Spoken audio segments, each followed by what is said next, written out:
So Jordan Peele's Nope is a film I knew would saturate YouTube with a bunch of explained videos of people interpreting different meanings from its thematic, character, and narrative elements.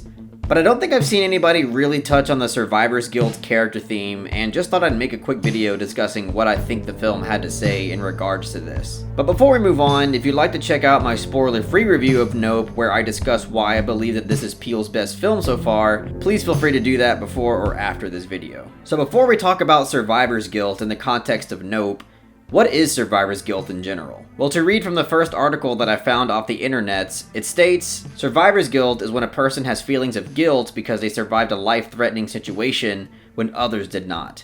It is a common reaction to traumatic events and a symptom of post-traumatic stress disorder.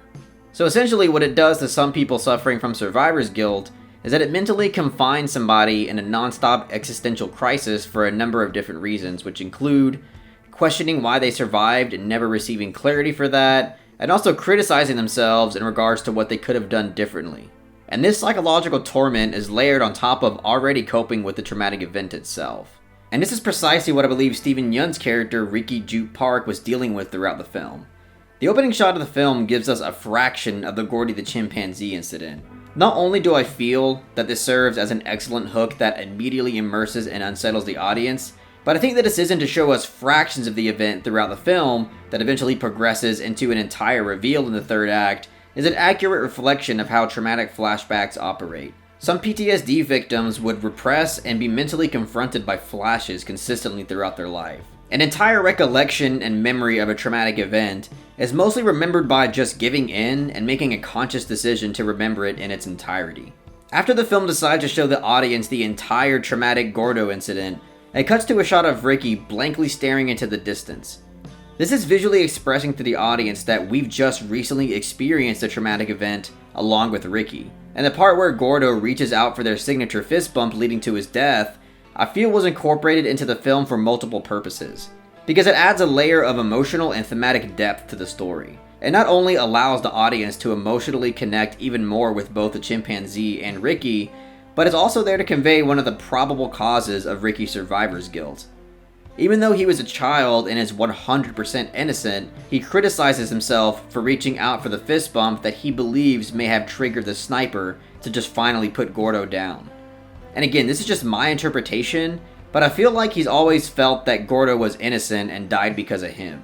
This is why his attempt to tame the U.F.O. was a perfect opportunity for him to relive that tragic event and free himself from that survivor's guilt by the redemptive eye for an eye method. This is why rather than running away from the U.F.O., he simply gives himself to it.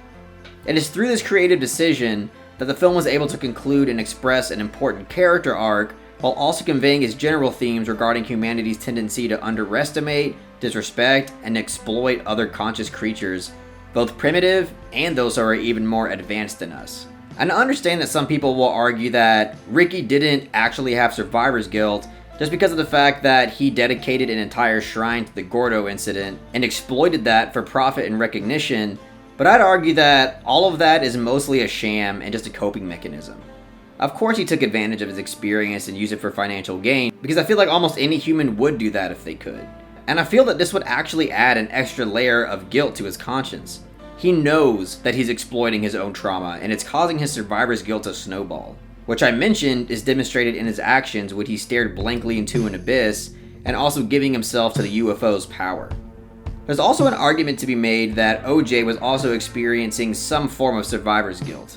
And that's for multiple reasons, one of the most important ones being the fact that Ricky's event happened when he was just a child, and when you're a child, your mental state can be a lot more fragile and can severely impact your beliefs and decision making later on in life. But going back to OJ, it was by chance that none of the falling objects that killed his father landed on him. And it's quite possible that this traumatic experience caused by an anomaly is what encouraged OJ's courageous and borderline sacrificial behavior in the third act of the film. But those are pretty much all the thoughts that I currently have on the subject. Please type away in the comment section, filling me in on your interpretations of the film and also just your overall opinions of the film. And if you really enjoyed this video, please don't forget to thumbs up and share it amongst your friends. And don't forget to subscribe to the channel to be updated on more film-related content.